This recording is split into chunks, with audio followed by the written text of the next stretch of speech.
हिमाचल प्रदेश में कोरोना ने पर्यटन कारोबार पर बुरी तरह प्रभाव डाला है। इस बीच पर्यटन कारोबारियों को बैंक की किस्तें देना भी मुश्किल हो गया है।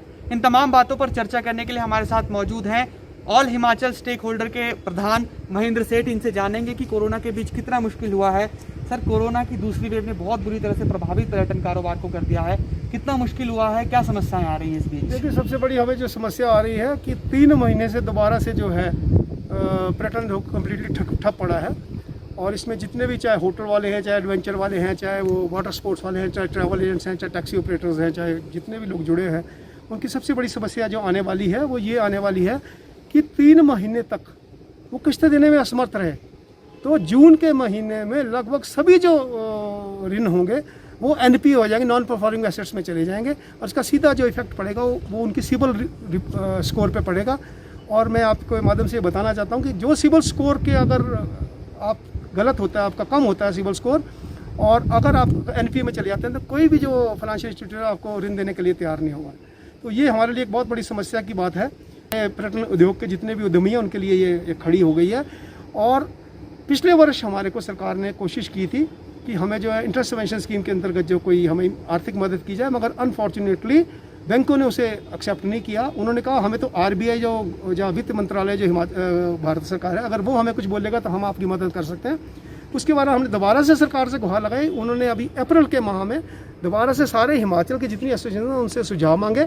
उसके बाद हमारे जो पर्यटन उद्योग के निर्देशक महोदय हैं उनके अध्यक्षता में 19 अप्रैल को एक वीडियो कॉन्फ्रेंस के माध्यम मीटिंग की गई, उसमें भी सुझाव लिए गए और हमें ये आश्वासन दिया गया कि ये जल्द ब जल्द जो है आपको ये इम्प्लीमेंट कर देंगे, ताकि आपको जो आर्थिक जो समस्या आ रही है उसको दूर करने की पूरे प्रयास किया जाए। प्रदेश सरकार से आप लगातार मिलते रहे हैं, इसके अलावा आपने केंद्र सरकार और RBI को भी पत्र लिखा है, उस पत्र में क्या मांग किया आपने, किस तरह से पर्यटन कारोबार को उसका फायदा मिलेगा? देखिए, अभी जो लेटेस्ट, मुझे पहले भी मैंने अपनी सरकार को भी लिखा था, केंद्रीय वित्त मंत्रालय को भी लिखा था, RBI को भी लिखा था कि सबसे बड़ी जो समस्या हमें डर लग रहा था वो ये था कि NPA हो जाएंगे।